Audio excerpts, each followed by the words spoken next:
had been a golden afternoon, and I remember having the familiar conviction that life was beginning over again with the summer. Word that translates. Yeah, you should Paul check McCartney. it out. Right. I was like, oh, great. So not only is he a magical songwriter, but Yeah. he's also a good photo documentarian. Well, Like, you son of a bee. Speaking of magical songwriters who do other things really well, Bob Dylan has a bunch of paintings, and you can buy them, and they're not. I mean, they're like $450. Like they're very affordable. So I think That's going to be something I want for this. Yeah, makes sense. Just something. Yeah, maybe. I mean, honestly, maybe even replace. Oh, I think that quote should go up here, right. Yeah. and then you put a painting of his. Yep. I don't know. The Should quote, we tell by the them way, what is, the quote? all I can do is be me, whoever that is, Yeah. which I love. It's one of my. It's funny we were talking about Matthew McConaughey, and he referenced Dylan. Yeah. So he talks about always having this idea where, when he was younger, he always had this concept of something's only good when it's authentic, singular, the same. And then Dylan taught him that you can reinvent yourself. Yeah. And you can control that. You can make yourself anybody you want to be. And so Dylan would recreate himself on, the different stages of his career. He has these different personalities or these different, ways of presenting himself to the world. And he starts out as this folky little Woody Guthrie clone kid. And then he's the rock star, he's wearing the suits, and then he's the cowboy, and then he's, the old jazz crooner. Yep. He's just got all of these eras of reinvention. And I've always loved that quote. Yeah, I love it too. Just be unapologetically how you feel. And I think as long as you can justify it to yourself, it's fine. Yeah. You can do whatever you want to do. You can do anything you want to do, whatever you want to do. It's not like you can't do one thing or the other. As long as you're thoughtful about it and you're not, like you said, you're not hurting other people. Sure. Then go for it. Well, we suppress so much of ourselves because of what's expected of us. Yeah. So much of who we are outwardly is us, doing what we think people expect of us, versus, like you said, it's just being honest with who you are and what you like, whether it's your sexuality, your sense of humor, and obviously you don't just have like a carte blanche to just like be an a-hole or to be offensive or whatever. But I think people are afraid to represent themselves in paradox, though. Yeah.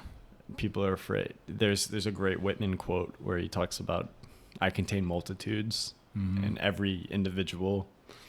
Then there's also, I think the entire quote is, do I contradict myself? I contain multitudes. Yeah. And that's such a beautiful just collection of words. And I think it's really important for work, for art, and being a human. And just, you don't have to embody something. You don't have to embody. Just because you haven't seen that before doesn't mean that it shouldn't be. And just because you feel like two things don't work together, like, oh, I'm a football fan and I love jazz music. You can't do those things. That's not right. That doesn't. Sure you that can. doesn't play. That doesn't fit the archetype. Like, of course you can. There's Sure. So I just think, that's always been a favorite quote of mine. Well, I was delightfully surprised when I found out you played golf, because I was not expecting that. The football fandom was a tip off. Everybody's always surprised about. I like golf. The football thing gets weird reactions. Yeah. And I'd call myself a proper football fan. Absolutely. And I just a would proper agree. sports fan. Yep. Those always get reactions from people. Yeah. Where it's like, wait, what? And I don't know.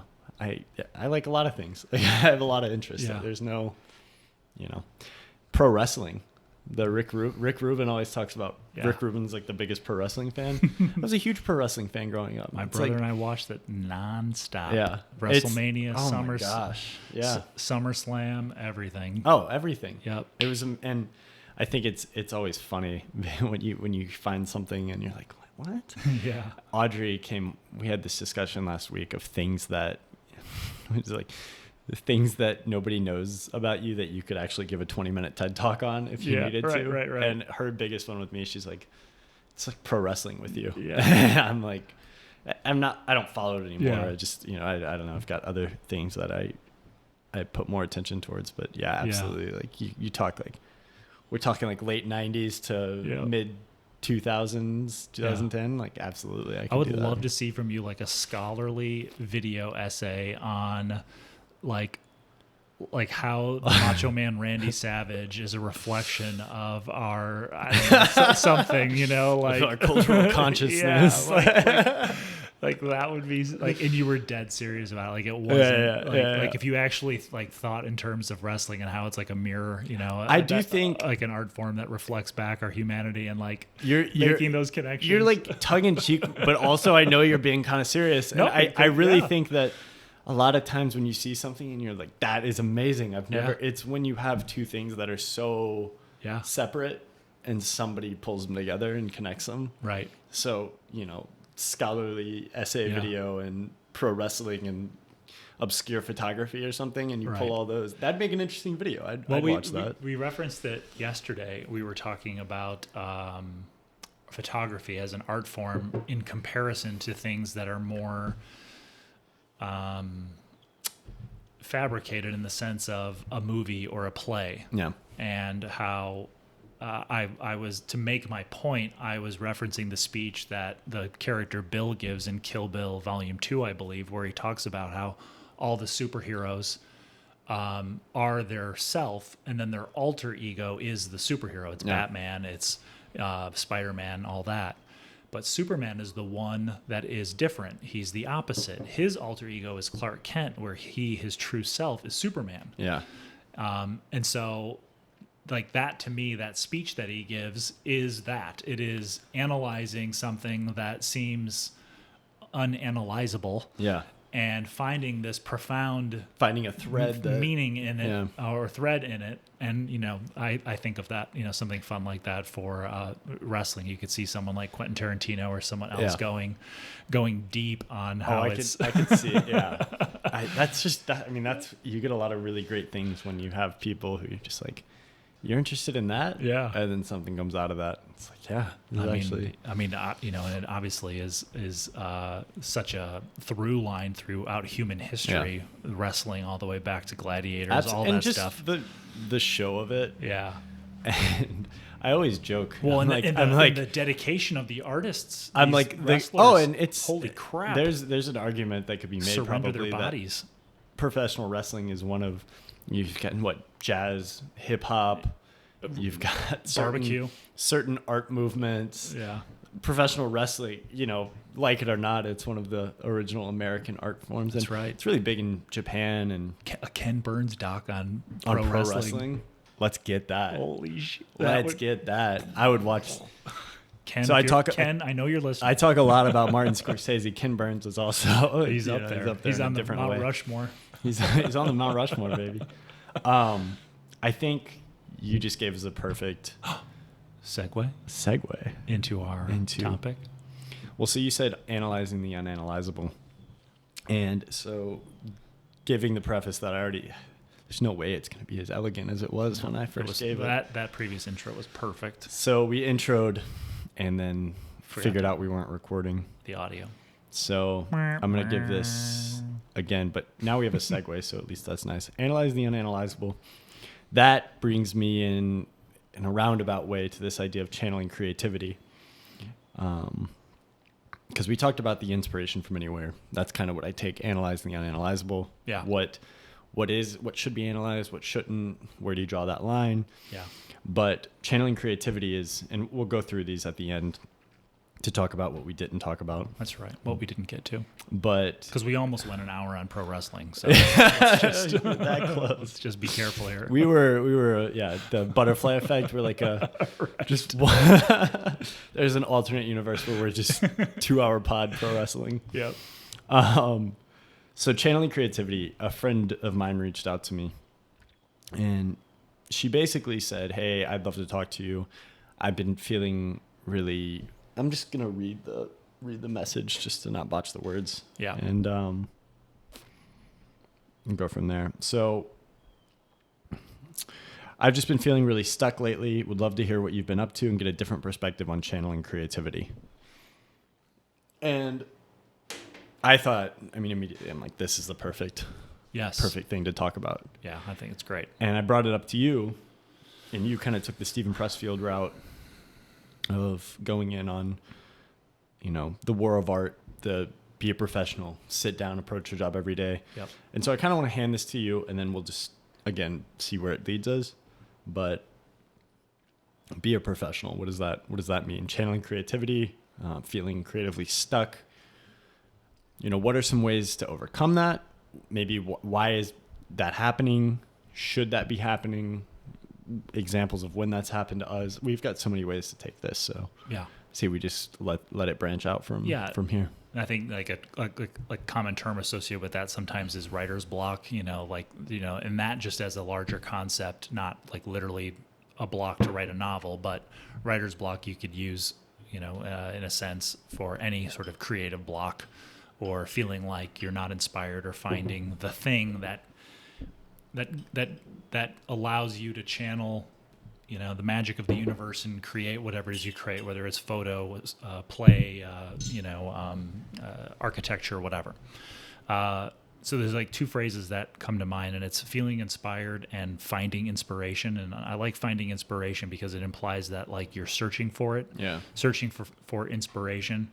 It also implies that it's out there at all times. Yeah, that it's out there, and you just need to locate it. Absolutely. And the thing about in my experience of inspiration has always been is there's definitely moments where I feel like lightning strikes, and I'm like, I'm ready to write something, or I'm ready to take photos, or I'm ready to edit something, or jot down ideas, whatever it is. And that certainly happens. More often than not, especially if you're trying to work in the creative field, or work in be a working artist where you earn a living from it versus it being a hobby or a side hustle or something that you do when you're not at your day job. One of the big things that I learned out of film school was how to treat screenwriting like a job. And I don't recall, some like reading some book or a seasoned professor telling me like, what the key is, kid? Sit your butt in the chair every day and just crank it out, But I heard things about like 10,000 hours. You heard things like Stephen King writes 2,500 words a day, and it's non-negotiable. So you hear kind of these. He's got a great book on it too. I think on writing And I took a lot of that to heart, and I, of course, had very intense goals out of film school to become a Hollywood screenwriter and all that. And I knew that the difference between me and somebody that maybe was just like waiting for inspiration to hit and sit down and crank out 15 pages of a screenplay, the difference would be, and maybe the likelihood that I would get there before that person did, was that I would sit down every single day that I wasn't working on something else, like a paid gig or whatever back then, editing, and I would write at least 5 pages of whatever script I was working on. Sometimes it was 10, sometimes just like raw sewage.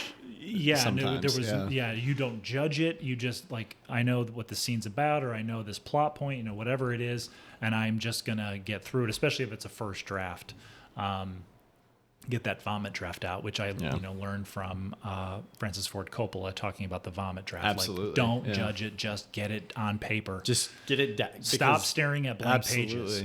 All that. And I think that to me, don't stare at a blank page. I think a lot of times. Just to wrap up the point, we as creatives or artists can sometimes be staring at a blank page in a figurative, metaphorical way, and that can stop us. And to me, you just have to start doing something. If you're a photographer, go out and just force yourself to take pictures, and you'll be amazed that sometimes that creativity or inspiration you're looking for will bubble up or pull you in, or you'll get in the flow, you'll start channeling something will happen where, it happens. For me, again, it was always just sitting down and write.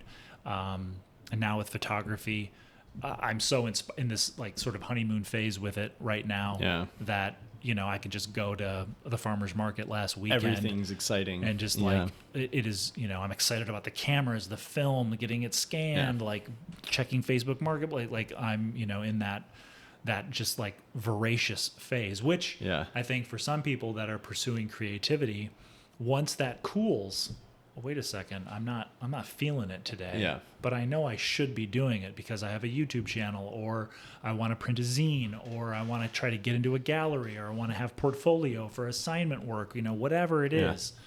You got to do the work. You just got to get out there and do it. And the editing side, and it's such a corny thing. I call it chopping broccoli. Like, you just have to chop the broccoli. It's a reference to this SNL skit. And my buddy Nick and I came up with it because we'd be sitting in a windowless room in Burbank for 14 hours a day, editing concert content.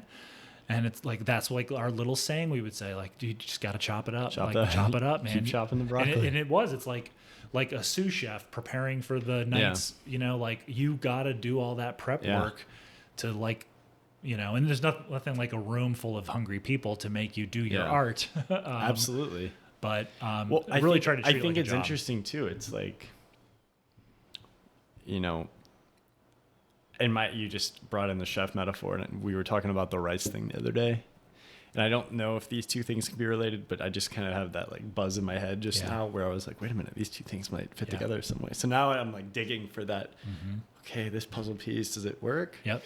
But you talked about keep chopping the broccoli and like the sous chef, that like you're always going to have to do the preparation, the preparatory work. The discipline. Some days it might feel a little more... I'm just reaching to pull this together. The mise en place. Getting everything Got to get my mise up. en place. You can tell I'm very... Yeah. So the idea of... And again, I'm just working this together, but... Yeah, no. Both of us are really attracted to this idea of you got to spend, and I don't know if we're actually attracted to it. If you actually sat us down and said, spend 6 years making the rice, and then you're allowed to touch the fish. Right. Yeah. We are pretty, you know, does that change our perspective? Are we actually more short-sighted than we think because, you know, we can sit down here all day and be like, we're very long-term focused. But at the end of the day, you know, 6 years prepping rice is 6 years prepping rice. That's right. And that's a lot of time to spend. And I think it's interesting though, like that process never changes. You always, if you're going to make sushi, you have to prep the rice. Absolutely. And it's like you just said, you know, you got to chop the broccoli. You got to sit down. It might not be interesting all the time, but you know, to get to the interesting part, you've got to do the mundane. Yeah. And you've got to you have to push through the pain or the block, the lack of inspiration, you know, all of that. I mean, if you're on year 4.5 of, you know, that making rice, that's all you do every day. Yeah. I'm sure there's some pain there. And I'm sure at times, you know, it's like going on a run where sometimes you're aware of it. Sometimes 3 or 4 miles go by and you're not aware, like, that was quick. But when you are aware of it, 1 mile feels like it takes an hour.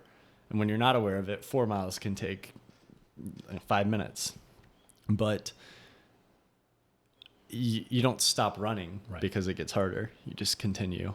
Well, and I think in that example, you know, from Jiro Dreams of Sushi, someone being tasked by the master that they're studying under to focus on rice for 6 years doesn't necessarily mean that person never gets to express themselves creatively with food in other ways. They may not do it with Jiro at his restaurant because you have to pass this test. You have to show the mastery of washing the rice, selecting the rice, you know, steaming it, seasoning it, all of that stuff before I'll let you touch the things that, you know, the final thing that a customer is going to experience. You know, I'm sure these folks are doing stuff on their own, expressing their own creativity with what they cook for their families, for themselves, all that stuff. You know, so there's other outlets for it. I think, but I think those are also tests, like how dedicated are you to this? Yeah. Because you're going to reach a lot of friction in that process of making that rice. I think about actors that work on stage and on Broadway for 18, 22, 50-week runs of a show. Yeah. You know, are they experiencing the magic of art and creativity every single time they're out there? No. Do you think that might be an effective way to approach these lulls in creativity? Approach them as test? I know that's not necessarily what that is, Right. but especially in America and the Western world, we like to apply these challenges to everything. Everything's a challenge. And I think there is wisdom in the idea of do hard things because they're hard. Right. And you're not trying to achieve something. You're just, the act is the achievement. Right. But then again, sometimes it's useful to have more of a straight line metaphor where do you think looking at it as if it was a test and you have to continue to pass these tests? This is something we see in YouTube all the time, right? Somebody gets excited. They make a year worth of great videos where they're all in on photography and then go away and that channel is gone forever. Yeah. And you're like, what happened to that channel? I love that channel. Mm-hmm. And sometimes I feel like the answer is probably, well, I just didn't have the spark for it anymore. Right. And the spark, in my experience, it's always come back if you continue to pursue it, if you continue to sit down and do the work. Eventually something will come back, but it can also go away if you just pour water on it and don't. Right. If you ignore it for long enough. So do you think it's useful, roundabout, do you think it's useful to look at it as a test? And maybe we stretch that metaphor a little bit and explore that a little bit of, hey, these are tests that you have to. I think the biggest thing is that it's a mechanism for building self-awareness. You really have to ask yourself as you experience, I think, your growth as someone who's creative or an artist. Do I only do this when it's like the most fun and exhilarating parts of it? Yeah. Whether it's, again, the moment the inspiration strikes, you're struck by lightning, you sit down and write, paint, sculpt, whatever it is, like at 2:00 in the morning, and this thing comes out and it's amazing, and then it goes out into the world and everybody in the world thinks it's amazing, and you train yourself to think like every creative moment has to be like that. That's and you're waiting way. For it to happen. And it's 3 years before the next thing comes out. Maybe there are some artists that have had careers like that, but I feel like that's something that I use to ask myself, how do you embrace those magic, amazing moments just as well as the most difficult and arduous ones? And to me, it's not necessarily. Yeah, to me, it's a test of your passion, your dedication, your compulsion, your obsession, your need to use whatever that form is to create something. And it doesn't have to be like one, like it can be multiples. And for me, I feel like I have gone through different art forms or creative outlets as an iterative process to get to where I am now. Absolutely. And, I may abandon certain things that I was incredibly focused on for almost 10 years, like screenwriting, and in a sense abandon it, apply what I learned and about myself and the form to move on to something else. Whereas someone might, pick up a guitar when they're 7 years old and they literally never set it down their entire life, and all they do is make music. Yeah. They don't, they don't have. But you always hear about those folks having, they paint or they draw or they do something else. There's like they have some alternative. Even if it doesn't turn into a career or they're not exhibiting their work in galleries or, whatever, there's other ways that they experience creativity. So that's a very long and labyrinthian answer. But to me,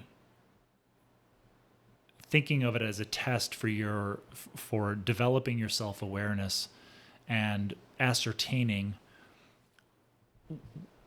what is your level of dedication to life in this in this experience, this way, this creative, artistic way, because it's a lot different. And maybe in some ways it's not, from, you know, punching a clock 9 to 5 and doing the work. There probably are similarities where, I mean, at the beginning of the Jiro Dreams of Sushi documentary, he's staring at the camera, and it's this: find what you want to do and dedicate every waking, something along the lines of just dedicate yourself to it completely. Yeah. And he's like, that's how you will garner respect, and that's how you will achieve, you call it mastery or whatever. Yeah. He's just like, do it constantly. And, you know, there's going to be ups and downs on that. And if you want to look at it on a linear thing, then the top of that achievement is mastery in some sense or another. Yeah, there's going to be multiple peaks and valleys that you're going to have to navigate. Well, and I think that there are also... And that's part of the experience, too, because I don't think you find anybody who's made it that far. Like, one thing that I think is really interesting is a lot of the voicing of this idea of I'm struggling with creativity is... After you've overcome that a couple of times, it's not really voiced. Mm-hmm. And I think it's just one of those things that you have to fight through a few times, and then you kind of learn how to do it.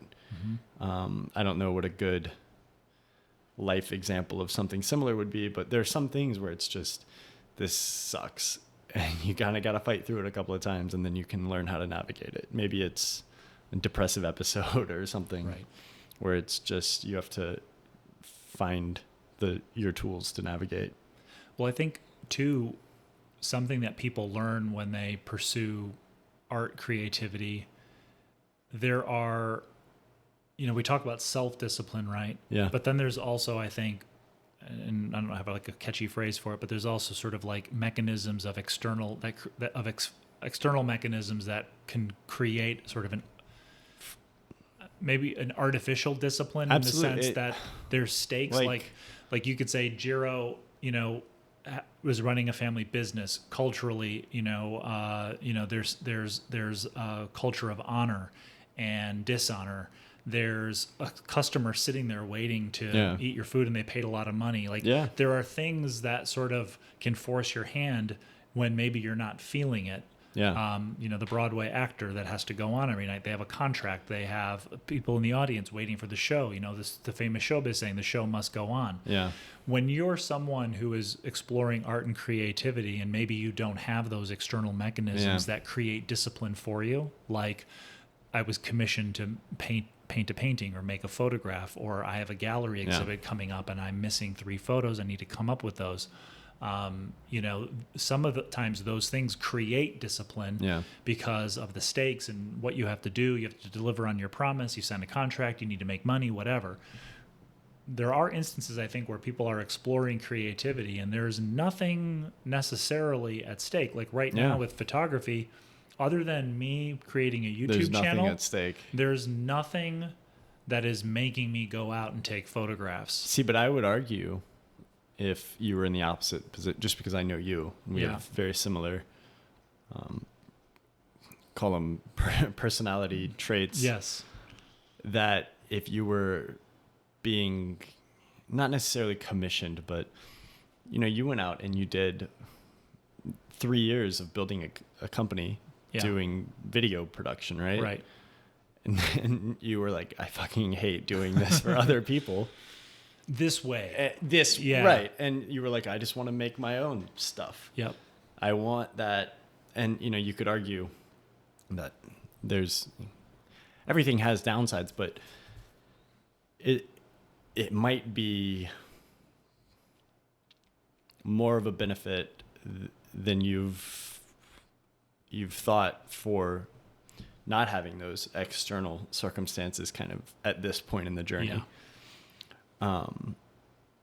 But I think that's an interesting dynamic of, I think it is good to go and, you know, have that, you are responsible, you are beholden to something. But then at the same time, I think of you and I think of me and how we would, well, what is it? You just do it out of spite where Sure. you don't want to do something, you'll set your mind to something. Yeah. Maybe that is more of a negative force. Could be, yeah. I'm just thinking of, if for people listening, I'm just trying to think through both sides of it. Yeah. Because I could definitely see myself, I'm beholden to something, or like you said, I need 2 more photos. It's like, that's awesome as motivation to like, I got to get it done. But then I could also see myself being like, who the fuck is this gallery owner? Like, yeah. They need 2 more photos. And well, I was just reading something. I think it was an article in the Hollywood Reporter, and one of the lines was it was about Taylor Sheridan, the guy who created Yellowstone, and there was a reference to George Lucas. And George Lucas said, if I had not landed a deal with United Artists to produce Star Wars, the original film, I'd still be writing that story. Wow, yeah. I spent years and years writing draft after draft after draft after draft, and until it was like there was this external mechanism. There's a force, pressure. Pun intended, force. Yeah. It created all this infrastructure, people, payroll, contract, all this stuff that got him to finish it and arguably make one of the biggest pieces of IP ever created. So. Yeah. I'm curious with your friend, is she exploring photography on her own? And even if Instagram is there or wanting to build a portfolio, there are some external mechanisms of discipline or, getting your work in front of people. Yeah. Is she in a state right now where she's learning more about herself and self-discipline and treating it like it's work, even though technically it isn't? She's not getting paid to do it, or she's not. I do think she's built business. Like she's done client work and she's done commercial work for people. And I think one thing I saw in her work, and if you're listening, I'm not gonna like say your name or anything because I don't know. Sure. This like I wouldn't want somebody to say my name. That's embarrassing. Same here. But as I watched her kind of do more and more work, and we've stayed in touch because there was always a draw there to continue to follow that journey. Right. I have seen like she's matured, and like the work has matured substantially to the point where you're like, okay, this isn't just somebody picking up a camera. There's genuine, like, I want you at all costs, please continue to do this work. Yeah, like there's a voice, there's perspective. There's a voice, there's a perspective, it's something that needs to be expanded upon. And unfortunately, you don't hear commercial photographers complain a lot about being in a creative rut. Yeah. Because, and I think this is a little bit why I fought back against that a little. I'm not disagreeing. Like, I think I completely agree with you with the parameters, but commercial photographers don't fight back against that a lot because there's always an external pressure. Right. Yeah. And there's never, and with external pressure, there's not really a need to develop in yourself. So we talked about Dylan earlier, and he had these different renditions of himself throughout his career where he was always evolving and reinventing himself. It was complete reinvention, and every iteration looked different than the last. The music sounded different and the perspective was different, and that's what's so amazing is he continued to work through that, and there was a constant evolution, and the art was ever changing. And I think we talked last week about the relevance, the staying power of that. It's because there was the constant evolution. He was never resting on what was done before. And with this person, I can see that being a thing. And that's something that I always try to approach with my work is if it looks the same, I'm not happy. It's gotta be moving in a direction. Yeah. And I don't necessarily know if that's a straight vertical, but it's gotta be changing. It's gotta be evolving. There have to be. And so I'm always taking in different influences. You have to be open to every influence. no matter how big or small. And that's what I'm seeing with your work too, is there's change. I need to play with this medium. I need to play with this medium. And that's like I'm not trying to sound like a wise photographer, and don't take me as that. I'm speaking just to anybody listening, because I don't know what I'm doing just as much as anybody else does. But I think with great work, there's always that push of, I need to constantly be reinventing myself and trying different things and experimenting in new ways. And you see that, I think it's a through line through great painters and great, Picasso at all his periods of work, or you see great film, it's always evolving. And I see that, and like, I see that with your work, and I see that with this person's work. And, I don't know if you can fight through that with external motivation. I think the only way to fight through that is, and I think external motivation is great, but I think the only way to fight through that evolution, that reinvention, is by going inside. Yeah. And by looking at within yourself and figuring out, who am I? What do I want to say? What is my voice? How is my voice different? And sometimes that means putting a curtain around you to close off the rest of the world. And when you're in that, that dark inner environment, then you can start to pick away at what is uniquely you and carve that perspective. And then, what ideas do you want to challenge? What ideas do you have that you're not sure about, that you want to look closer at, and hopefully either prove or disprove, or, see if it holds weight, see if it doesn't hold weight. I think that's what art is at the end of the day, is you have all these theories that you're testing with the work, and you're seeing if it holds weight or not. And if it does, then you can take that to the next piece of work, and that'll influence what comes next.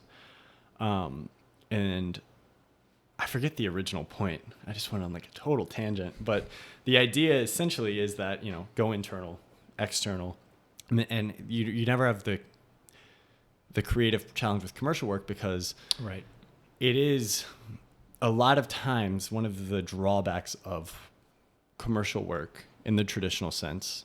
This is different if you're being commissioned to do something based entirely off of what you're doing. But if you're going out and you're seeking clients, you're presenting them with a portfolio of work, and they're hiring you because they see in that portfolio your ability to accomplish something that is, in their mind, a one-to-one to what they're trying to accomplish. So by showing them that you can accomplish this, and that matches with the vision that they have in their head, you are pretty much playing into their level of risk. Yeah. And if it's a 1-to-1, if it's 0.75 to 1, if it's close enough within their range of risk tolerance, they see that as a zero risk proposition of, okay, I pay this person, I'm going to get what I'm wanting. Right. And I can then, I get what I paid for. Right. Da, da, da. But then the downside of that is, if you have a portfolio and they come to you, I want this one. Yeah. I want option 3. You better deliver option 3, and it better be within that risk tolerance. Sure. And, then you have 2 of the same things for the next one. And they're like, oh man, they can do it. So then the risk tolerance goes down, and then they want it. You better live within that. The risk tolerance got smaller. So you have a smaller, margin of error to work within. And now you've created 3 things that are essentially the same. Right. So it's harder to evolve. And I think that's the risk of going too external, is you can find yourself creating the same thing over and over. And I think part of the reason why you've almost caught fire recently with like, just, oh man, you're looking at all these inspirations, is because you've managed to set this photography thing up as something that is detached from there is none of that. And I'd like to hear your thoughts on that. I just rambled for a long time, but no, and I think too, like with commercial work, or even if you create a YouTube channel and certain videos really connect with your audience, and there's like sort of an expectation that, hey, that vlog was really great, but we would love to see some more Final Cut tutorials that, offer tips and tricks and all that Final stuff, Cut. kind of play your hits, right? Same thing with like a musician, people go to the concert, they don't want to hear all the B-sides necessarily, like they want to hear the hits. Like Dylan does the rock concert and everybody revolts. Yeah, right. And then, 70 years later, it's, oh man, we love that. That was great. Yeah. So, what's interesting with like the framework of a commercial project, you're sort of given sometimes when you are not commissioned, like we don't know what we want, but we want you, and whatever you make, like we're gonna it's gonna be like that's what we want. We just want your perspective. We want you to make your thing. Versus a framework, with a commercial photographer, it's got to be this model. We're going to be at a location like this for the cover of Vogue or this photo shoot, whatever. And I'm sure there's plenty of them where it's like, you're an amazing photographer. Tell us what we should do. Yeah. But for those where it isn't, or, they're hiring a chef, but there's like, we need to work within these ingredients. And there's some leeway, but for the most part, this is your framework. I really struggle with that. I think I think of the Tony Bourdain quote where he's like, "There's always someone willing to hire you to make brunch." Yeah. That's great. Hard brunch. Hard brunch. Changing the podcast name. Anyway, sorry to jump in. No, that's great. Yeah. So, and you referenced earlier the production company, and I really found myself moving away from it because I didn't like being handed the parameters. I didn't like having the framework that I had to work within. I felt like, whether I had a chip on my shoulder or confidence or perspective, whatever it was, I was like, I know what I want to make. Just, you just need to pay for it. Like, commission me to make this thing. And so even with the YouTube channel, which I love because, I have full autonomy, I can make whatever I want, even if I go off a little bit on what the video is as far as my bread and butter, which is Final Cut Pro tutorials. There's still, sort of a client, if you will, in your audience going, hey, all this stuff's great. We really want these videos. Stick to the Final Cut. Yeah. And, with the photography videos and the channel that I've made there, pretty much every video is the same. Like, I'm very curious to explore it from kind of the point of view of a piece, of sushi, right? Rice. What happens fish. When you continue to... And, they're not, Jiro isn't like, maybe he's, playing around with, smoking fish or aging fish or what fish he sources, what water, how is it handled, who's, there's all kinds of variables that go into, but the final product is a sliced piece of fish on oval, I don't know what the term is, but a form of rice. Yeah. And so I think maybe wow, we just like lost all of our really light. dark. Wow. I thought about these will auto adjust, of course. It was cloudy, and I was like, should we turn the key on? And well, it's gonna be fun. I've been talking for so long, it turned to night. It turned nighttime. I love that. So I love that concept though, of remaking the same thing over and over. And I would love to see what the end point of that looks. Yeah. Like if you just made the same photography videos for 6 years, like I wonder what that would look like. And I do too, like, because I think that kind of framework of, in my video, I have an opening title card. Yeah. I introduce the camera and give some information on the camera with different shots of the camera.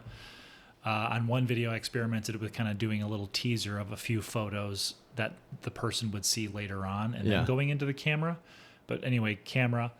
Then we have some video clips that play to set the scene, the setting of this photography thing. And then literally 10 photos, 6 video clips, 10 photos, and it's all the same time. I don't edit to the music. Each photo is up for 10 seconds. Each video clip is up for 6 seconds. Yeah. Like this very regimented thing, but the inputs are the variation. So one's 35 millimeter, one's this camera, one's this editing app, one's another, So I'm trying to play around where it's almost like people who wear the same clothes every day. Yeah. Like I'm making different things, but I'm not having to spend time coming up with the parameters of the final product. Like Jiro cuts a piece of fish and puts it on the thing, does different stuff to make it, of course. And I want to do the same thing. I want to make essentially the same video, every video, but have the ingredients be slightly different. I think that, so you spoke earlier, like external constraints. That's the external constraint that is entirely useful. Mm-hmm. Like, 'cause that's an external constraint. Yeah. You almost deconstruct the medium that you're working in down to the core. Yeah. And then that's what I'm going to focus on. Mm-hmm. So I'm just going to do 6 seconds, 10 seconds. Yep. 6 seconds, 10 seconds. Like, I'm just going to, and now you see, now I'm intrigued in the project, because I tried to do something similar to this with the daily practice things. Yep. And I think part of the issue there is that wasn't what I wanted the entire experience of the channel to be. So I didn't want to get into this like constant repetitive, because you've got your main channel is like that. Yes. You can be.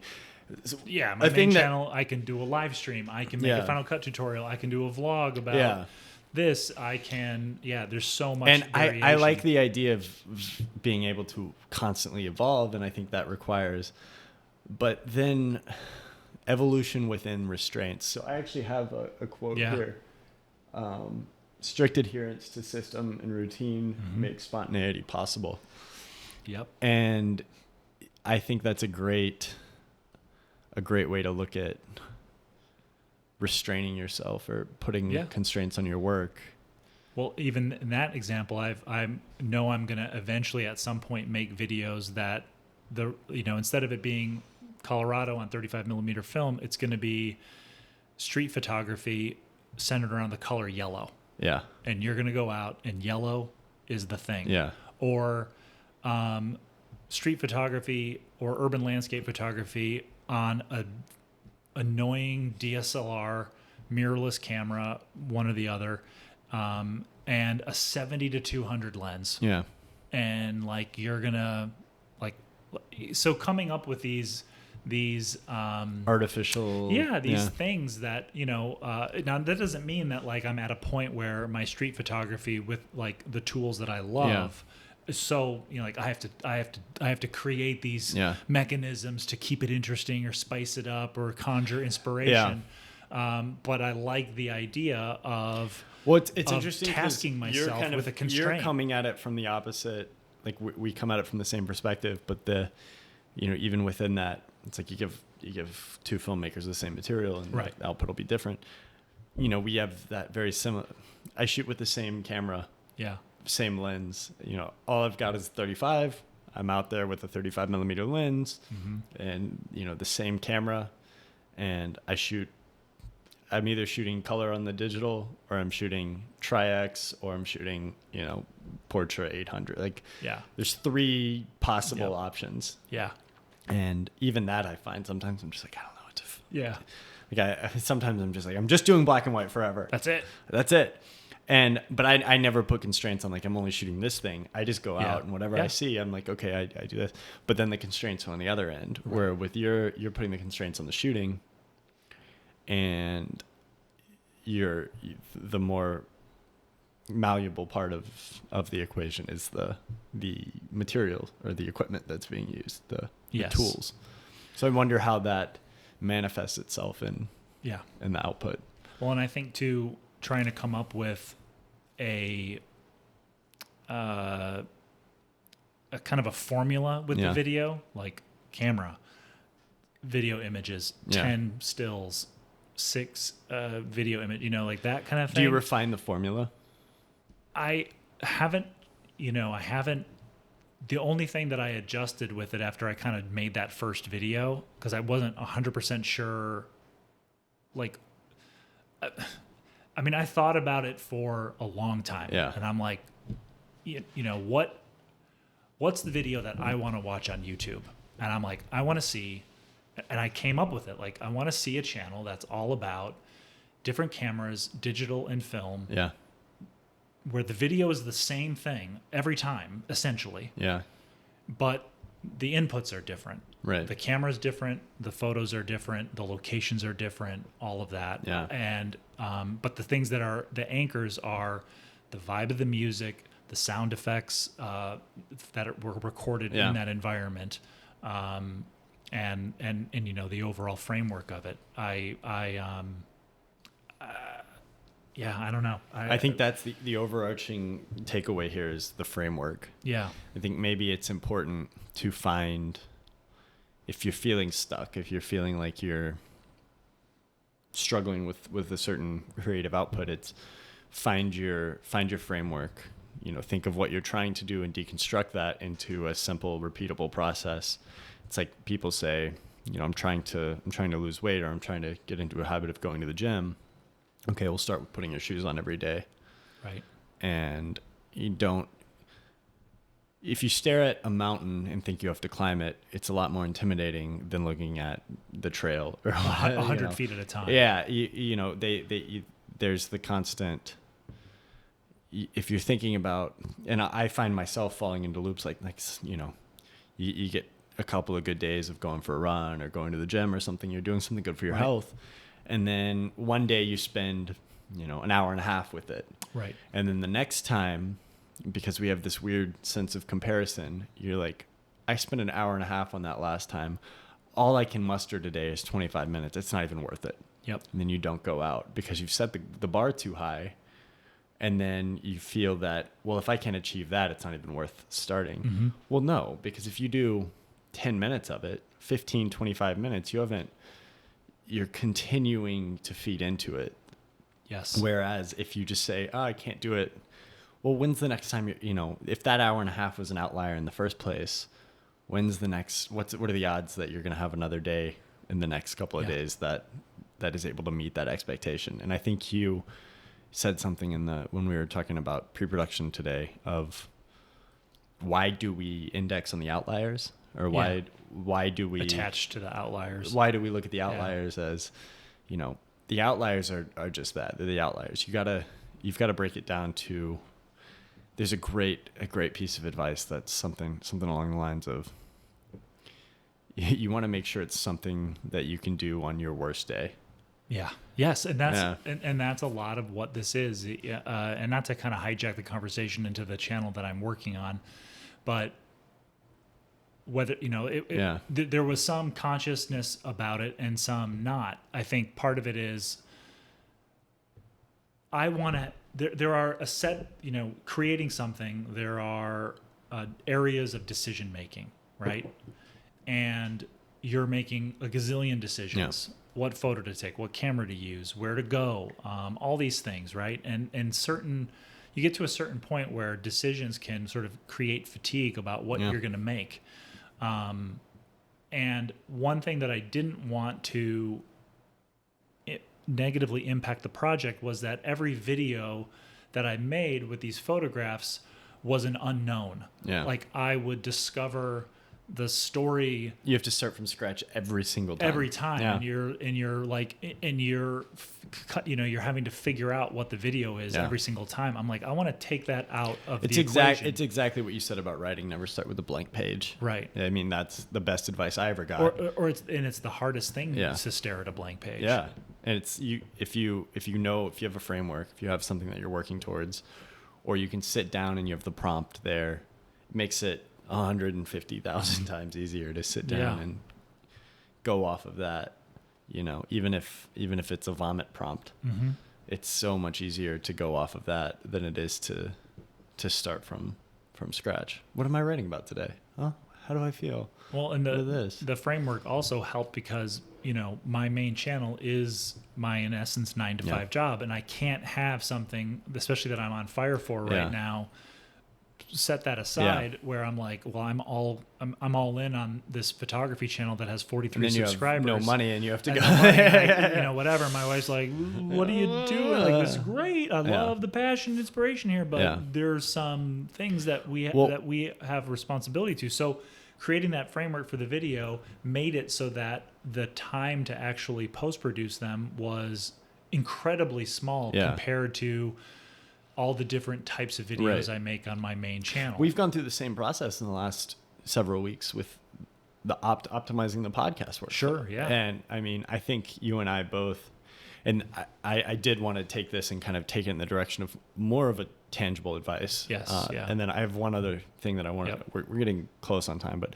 I have something that feeds off of this, but I want to take it into kind of explaining some of those, okay, so it's good to build parameters. How do you find those parameters? Right. And maybe to get to what you think on that, I think you with the second channel, us with the podcast, you know, we've had to figure out how can we make this, because we're both busy and sitting down and, you know, how can we get together? And we've done a really good job of it so far. And it's like, credit to you for coming up with all the systems and all that for it. It wouldn't have worked without the, like, it's, you know, there's a dialogue and, collaboration. No, it's interesting though, because it has been interesting to develop a process of, okay, you've got two people. How can we make it as efficient as possible? We want it to be easy. It's got to be, you know, none of us we can't sit down for 10 hours a week and edit a podcast. Right. No. Yeah. We can't sit down. And we can't hire somebody to do it. And we can't have the extra. Exactly. The funds don't reach that far. Not yet. We're not built but like we're that. taking over. It's been interesting. And I think one thing you find is there's a lot of things that we don't pay attention to every day, that if you just, you know, as soon as they come up, you take the time to jot it down, then it can feed into, and I'm really excited I mean, before we started recording this, we kind of sat down and we're like, we're not going to do one episode if we're not willing to do, you know, 50. Yeah, no. Because I think you and we've both seen that, you know, you don't really get into it until you get to episode, you know, 30 or 50 or even 100. Right. You don't get in, you're always refining. It's the sushi, you know? Absolutely. We're on our third piece of sushi. Right. It's just, there's no way it's going to be as good as our 300th or our 3,000th piece of sushi. Right. There's just no way. Well, and there's the form of a podcast, and you could follow sort of like the formula and the playbook of what other similar podcasts do, this many topics, an intro, whatever. Like, you can do that. And I think we are aware of that. Yeah. And we have experimented with doing an intro, an outro, whatever. And we're okay with this being these early episodes being experimentation, discovery, us, you know, learning each other in the context of creating show business in a sense. I mean, we have conversations often at a coffee shop or here or wherever, about these things, like literally these are the things we talk about personally. That's the whole reason we wanted to start this. And we were just like, we should have recorded this 2-hour conversation because it may have value to other people. And so, well, why not create this framework around something that we do without a framework, and figure it out without like having to nail it all down. Like, okay, well, let's get the script for the intro. What's our opening? You know, you did a great job, like playing with the opening quote and the music, and using Midjourney to come up with the cover photo, which is awesome. All that stuff. Photo. You know, and doing some pre-pro here, sitting down and talking about the topics we want to cover. But we also have a Milanote. So this, you know, it just makes sense. Yeah. And I think we also have a desire to connect and have these conversations because they're fulfilling to us. They help move us along. I think you introduced me, I would say, to sort of like this phase of my interest in photography and my excitement for it, and the tools and the art form and the craft. And you know, and you know, that's a two-way street in other areas, and obviously our conversation about YouTube, all this stuff, like it just makes sense. So I think it's, you know, the practical piece of advice there is find something that you're already, I mean, you can use the term like on fire, but find something you're already passionate about, and let you then start to explore that through the aspect of the work that you're doing. Right. Like apply the work to something you're passionate about. So. And do the work when you're not feeling it. Do the work when you're not feeling it. Constantly explore that thing. Do you have any other bits and pieces of advice for refining process, for coming up with parameters? Because, I mean, the big one that comes to mind for me is always it's that thing we said earlier of make sure you can do it on your worst day. Yeah. You know, I want to make sure that we're recording a podcast episode. Right. You know, it's so easy that, well, we just got to sit down and get an hour and we've done the pre-pro, we've got the prep, what are we going to talk about? Well, we've already got, 75 ideas, and we've proven that we can't make it through an episode effectively so far. So it's like, we've got plenty of ideas, they're banked away. All we sit down and do is press record. I was even talking to you about, like, how do we get the cameras implemented? So it's just there at all times. The hardest thing we have to do, though, is set up the cameras. Yeah. And then it's press play. Right. And, this is not a restricting environment. The water's in the fridge. It's a very, every time we've done this, it's been like, hey, are you available at this time on this day? Yeah. Great. Yeah. I think too, it's setting the stage for the creative process in those times where you're not feeling it. Yeah. What tools do you have at your disposal to get you in the flow? I mean, I use everything from reward systems. Yeah. Dude, if you sit down and write a rough draft of this proposal for Motion VFX because they want to do a thing on your channel, you can go get a copy at Archetype. Or you can go upstairs and take a shower. Or you can go do a workout. I mean, not that a workout's really a great reward, but sometimes it is. One piece of input that I learned recently on that, I used to use reward systems for writing. Yeah. And then I started, so there's been a lot of research done about the dopamine pathways and how that influences, like the neurochemical influence on your behavior. Yep. And there's this study done with children where they looked at a class of 30 kids. Yeah. And they found that 10 of them who chose to draw without being prompted. Mm-hmm. So, okay, we're just going to sit here for 30 minutes. And 10 of them just started drawing. And they took them and they started incentivizing them to do the drawing. And all of them, once the incentive was pulled, none of them drew. Really? So the dopamine system has this reaction when you reward. So I used to chew nicotine gum when I'd write. Yeah. And nicotine gum is great, but it fires your dopamine pathways are firing. You're like, oh man, this is great. And so I started to attach that, and then you build a tolerance. Right. And your baseline, to achieve that baseline, suddenly you have to do more and more. It's like being an addict. Yeah. Well, and so I'd find myself not wanting to write because I couldn't get that same. Yeah. So I had to pull it. I did the same thing with music, and I said there's some things you can do, like roll a dice, right? And it's like, oh, today I get music while I write, and it randomizes it, so then your body can't prepare. But that is something to be aware of when it's with the like. In my life, there's a couple of tasks that I hold above everything else. They're like my complete it's like photography, like just the simple act of taking the Leica out, shooting, and writing, sitting down and write, and not like writing for work or doing all of this nonsense or writing a bunch of copy or whatever, but like working on a piece that's personal to me. And so I've had to find, and running to an extent as well, just going for a run. Yep. And so I've had to find ways to not incentivize these things. Film also, watching film, it's like it just sucks me in, and I just leave my world. And I found myself incentivizing that with like letterbox lists and stuff like that. And I'm like, okay, this is great, this is a good thing, but don't over incentivize. So you were just saying about the rewarding yourself. I think that's the way to go when it's something like, if I got to get a work thing done, I'm like, Alex, I will buy you we will go out and have the nicest dinner you've had if you can just finish this by Friday. Yep. But if it's writing, I'm like, you just got to write because the writing needs to be done.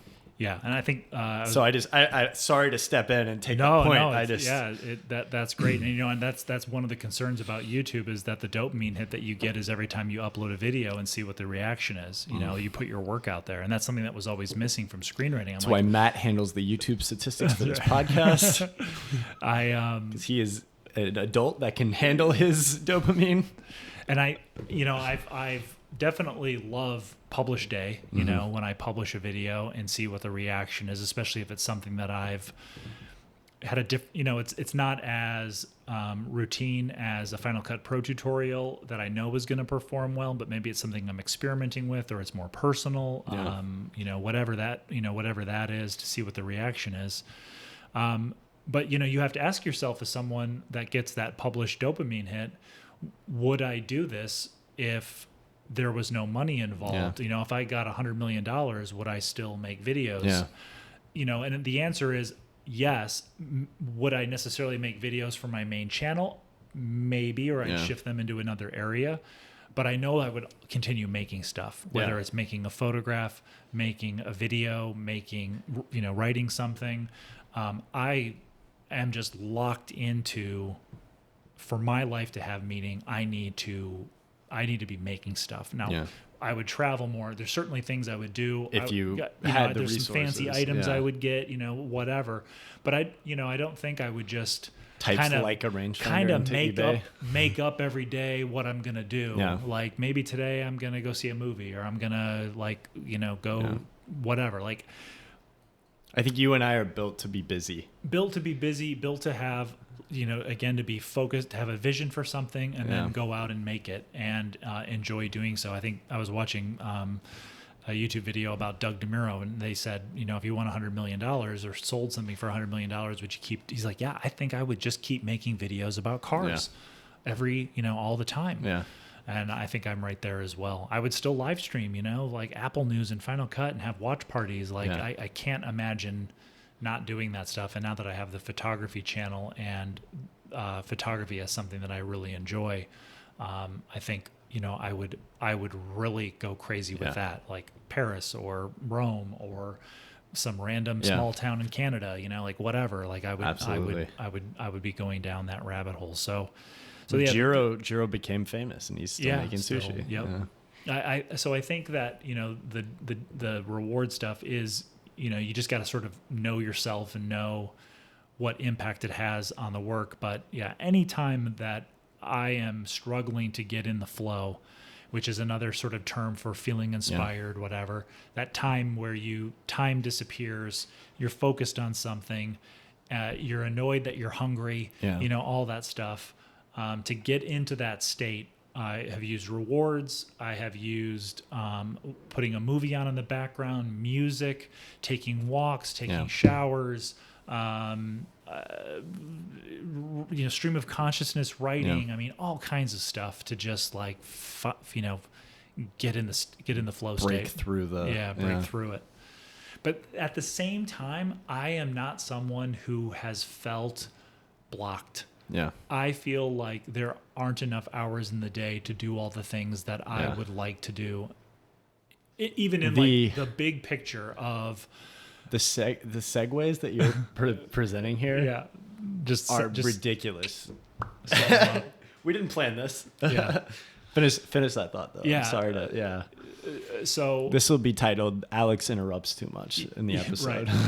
So I'm the annoying guy that's like, what's writer's block? Like, I mean, I have journals filled with ideas, everything from something I think would be a fun bit for stand-up comedy to, a scene in a dramatic thriller, or a Western or something. The desire, compulsion to go out and make photographs, to also exercise creativity in ways that people might not think you're being creative. For me, an excursion with my family or taking my kids out for the day is like an act of creativity. Like what would be fun for us to do? Plan A failed. Let's create plan. Yeah. Right. So, I just feel like there's sort of endless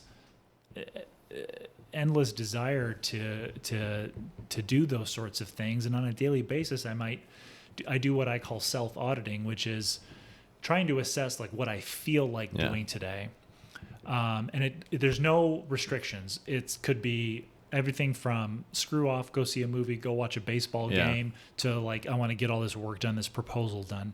And so I self-audit and go, what do I feel like? And I try to see where that overlap is between work and play. Yeah. And come up with a plan every day based on that self-audit, but then also the design that I'm going to create for the day, which is, these are the things I want to get done. These are the things I need to get done.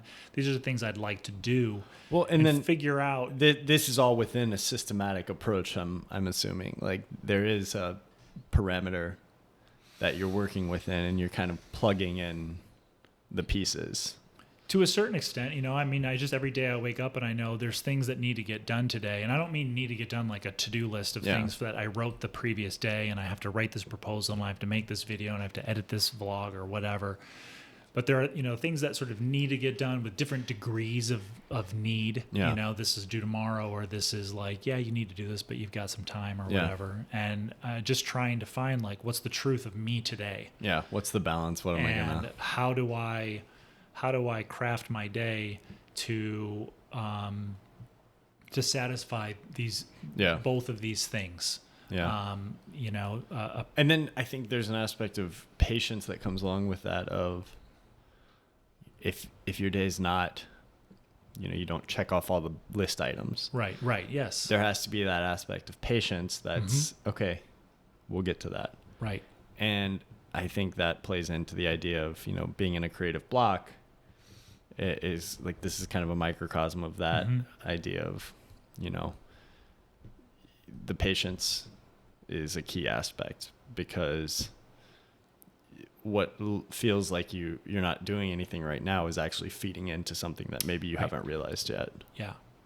Well, and I think about CWS, College World Series, is in town, and Alex and I went out to do some street photography there, and there was sort of like judgment on it, like the crowd is a different type of crowd than the people that are walking the streets of New York or the downtown parks in Omaha or the farmers market or whatever. And there's sort of a judgment that kind of blocks your ability to receive what the universe is giving you. And it took me going, look, I showed up. I'm like, man, this place, the light doesn't look good. The vibe is the light off. was awful. It was like 92 degrees. This isn't like my scene, even though I love baseball and Yeah. I would love to go see a game. Like artistically, like this isn't kind of my thing.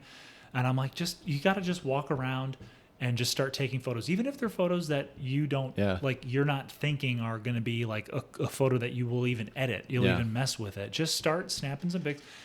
Same thing as always, staring at a blank page, just start getting stuff going. Yeah. And sure enough, it didn't turn out to be like this profound experience where the most amazing things from the universe revealed themselves. But you moved and I into that flow state, but I for moved, sure. Definitely. Moved into the flow state, got a good vibe going, and, at least observed one moment with that little boy that, to me, even if the photographs don't end up being a big takeaway from the experience, just observing that little drama unfold made it worth it. Yeah, made it worth it completely. Yeah. And I felt like it was almost like a little gift. Like it's so corny, but it's like, hey, you judged this, and then you unjudged it. Here's a little candy. Here's a little reward for you, and that I will carry with me the next time there is a situation where maybe you propose going and doing photography somewhere where I'm like, I don't know.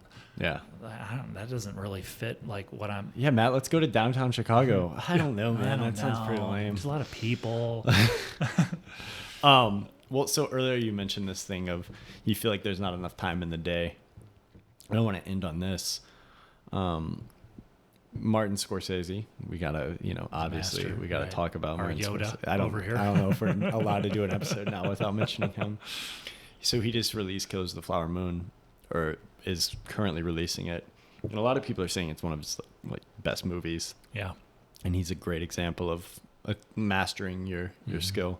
And he has this interview quote that came out recently where he was like, he's like, I'm at a place where the world has opened itself to me in a way that I've never seen before. Yeah. Everything is interesting. And I'm probably butchering the quote, but everything is interesting. Everywhere I look, there's something so, expansive and great, and I don't have enough time. Yep. And that's how I feel. And and Martin Scorsese, obviously it's a little different when me and you have that feeling, but he's dealing with the great equalizer. Yeah. He's in his 80s at this point, and he knows that his days are very numbered. He doesn't have enough time, and he's reached that point of mastery and that point in the journey where everything is. And he compared it to Kurosawa, who also had a similar statement of, I think when he won his Oscar, he was thanking everybody, and he's like, I'm still trying to grasp the true fabric of cinema. He's like, maybe one day I will, and I'll earn this award. Yeah.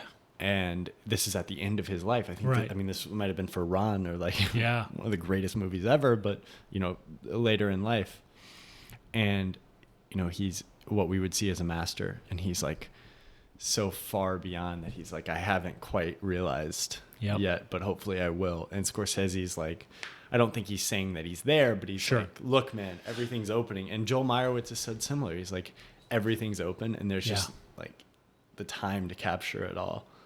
Yeah, and I would say it's the irony of the path of mastery, right? Is by the time you finally get there. Well, and possibly constraint too. What does constraint do to impact your perception of what's out there for you to create? For me, I have a lot of time constraint. Yeah. Whether it's obligations to the things that earn me revenue through my channel or my family. Yeah. Like, today, my wife had very pressing stuff that had to get done at work, and I shifted my morning to take both the girls to Dottie's tennis camp, and I sit there and my time is now compressed to try to squeeze in all this stuff that I was hoping to do today. And there's not frustration, whatever, but working on this with you, I brought all my crap. I brought my AirPods. Like, I'm going to go to the coffee shop afterwards, and I'm going to crank out some proposals, and I'm going to write a draft for a video idea I have, and like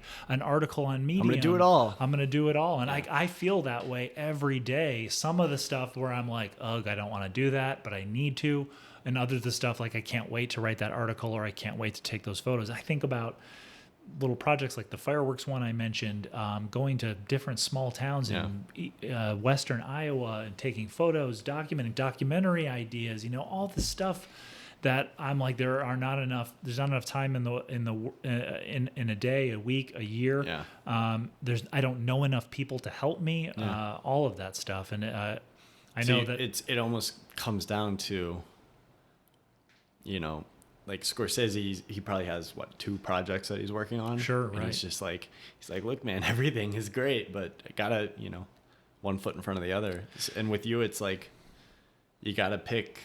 You've gotta have that constraint. And you've taught me this lesson of just like, there's only a few things that you can pay attention to. Right. And yep. You better choose those things wisely. Because, you can't overextend yourself. You spread yourself too thin, you're not going to accomplish anything with it. And you've got to learn to separate what's important to you, and what's just a waste of time. And then you always have this bank of like, ideally, a well that you can tap into of things that you can that you can work on or explore or whatever. It's exciting times, and man, it is satisfying to have an idea. Like, I know, just to bring it back, this is just, we've been spending a lot of time on the podcast for the last couple of weeks, just pulling it together. And it is exciting because this has been a project that, this didn't just come out of, we've been talking about this for over a year at this point. And so it is exciting to see, this. And it's not part of a playbook. Like, we're not sitting there's no with playbook. Your YouTube, with your career, with what I'm doing. We're not like, like the playbook says we should have a podcast. It's time to do this now. Yeah. It was always just, this was an item we put in our bank. Yeah. I think we would literally do this if we had 14 subscribers in 2 years. 100%. I think we would still get together, record our episode, and make it, because, it moves us forward creatively. Yeah. It lets us, there's sort of creative therapy in the sense that just talking about our experiences and what we do and what we want to do is therapeutic. It's therapeutic in helping me get over the idea of just, it's okay to have things out in the world. Right. And I would love to do an episode about that topic, by the way. Yeah. Oh, boy.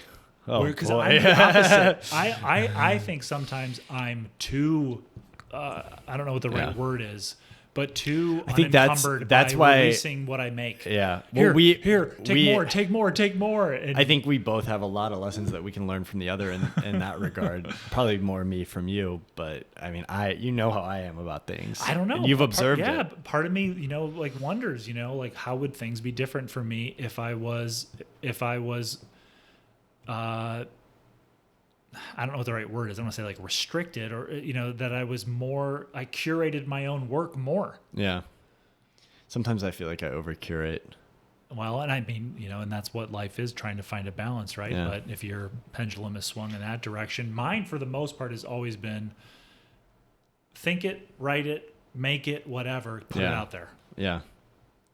And it hasn't buried me yet, but, I don't know. Yeah. Hasn't buried you yet. Well, I just sit there but and I mean, I'm so emotionally attached to what the process felt like making it that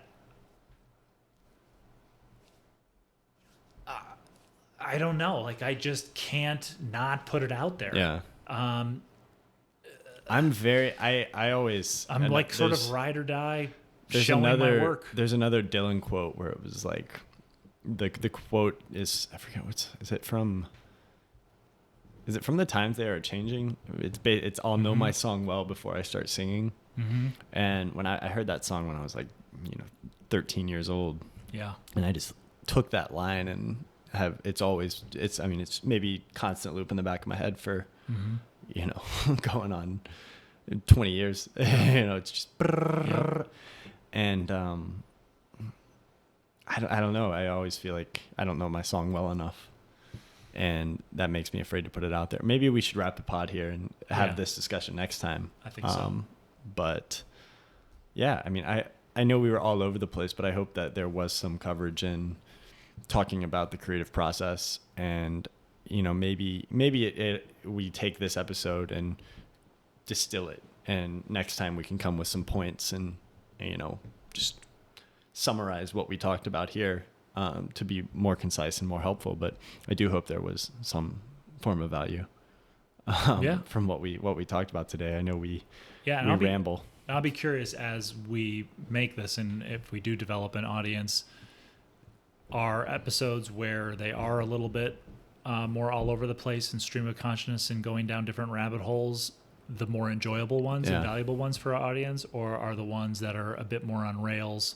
We're going to talk about this point for a good chunk of time and move on to this one a little more regimented and more framework, more and structure. I know that, like, obviously her sending that text, and hopefully I hope this wasn't a violation of privacy. And I didn't want to mention name or anything, but I just immediately, I was like, wow, I've struggled with this before too. Absolutely. I know Matt has. We've had discussions about it. So, like, this is a good topic, but I mean, as we do put these episodes out there, like, if there are questions like this that people have, we don't have any answers, but we would love to give our perspective on it. Yeah. And I think that it's just like taking a photo, it's not the greatest photo, but it's our it's our vision of the world. And that's all this podcast is, I think. And an experiment to make 1,000 pieces of sushi. That's right. And eat 1,000 pieces of sushi. All of the sushi. We're just going to be huge by the end of just filled with rice and So should we run down the list? Sure. Yeah. Here's everything we hope to talk about today. And then off mic, we'll talk a little more about the sharing your work thing. Yeah. Okay. Well, the first one was sharing our work. We didn't even. Yeah. Just didn't. Next episode. Next episode. Kicking the can. That's right. Channeling creativity. That's. We really. I think we spent some good time on that. We centered around that. Primarily. Ups and downs. Be a professional. Intention. What first brought that excitement? So, in pre-production, or when we were planning this, we talked about that idea of relationship creativity being akin to a relationship. Yes. We didn't really talk about that. Yeah. That once the honeymoon phase of a relationship or marriage is over, like, it takes a bunch of work to and change to maintain and self-awareness and all that to have a good marriage. And then I'm going to give us like a 0.8. 0.8 on that. I don't think it's a full. Yeah. Because we didn't cover it, but then sure. Being open to everything around you. We actually touched on this a little, but didn't really. I wrote down the score, says I'm running out of time. That doesn't count. So I'm going to give us like a 0.3 on that, huh? Okay. So what's that? Like 1.2 out of 3? Yeah. I don't know. Somebody's going to have to go through it. Like, our scale is different every time. I think that like, and we'll get feedback from, an audience once it starts to develop. But I love the idea of coming up with a loose framework and letting that be a starting off point and then seeing where it goes. It's, like a producer sitting down with musicians and we're going to do verse, chorus, and we're going to make, a hit single versus, a sit down, jazz improvisation. Like, these are our instruments. These are some of the parameters. We're going to do this in this key or this whatever or that, and then we're going to see where it goes. Absolutely. And I don't know that there's, a bad thing, because I've always gotten so much value out of our conversations without knowing where it's going ahead of time. And obviously, we don't want the audience of this to necessarily just be you and I, but people like us. It might be. Yeah, I think it could be. This is just completely masturbatory and for us only. Did you listen to our podcast? Oh, man. Dude, it's my favorite podcast. It's one thing to do it, and it's another thing to listen to yourself. It's so great. I love listening to our podcast. It's my favorite podcast. So my favorite podcast is our own. Nobody else was making it, so we decided to. Yeah, I just love what I said about all that stuff. The Alex guy, he really has it together. All the quotes on the wall are ours. This is why we're making the thing. Yeah. All right, so 1.2 out of 3. Great. Good work. Nice job. It had been a golden afternoon, and I remember having the familiar conviction that life was beginning over again with the summer and summer.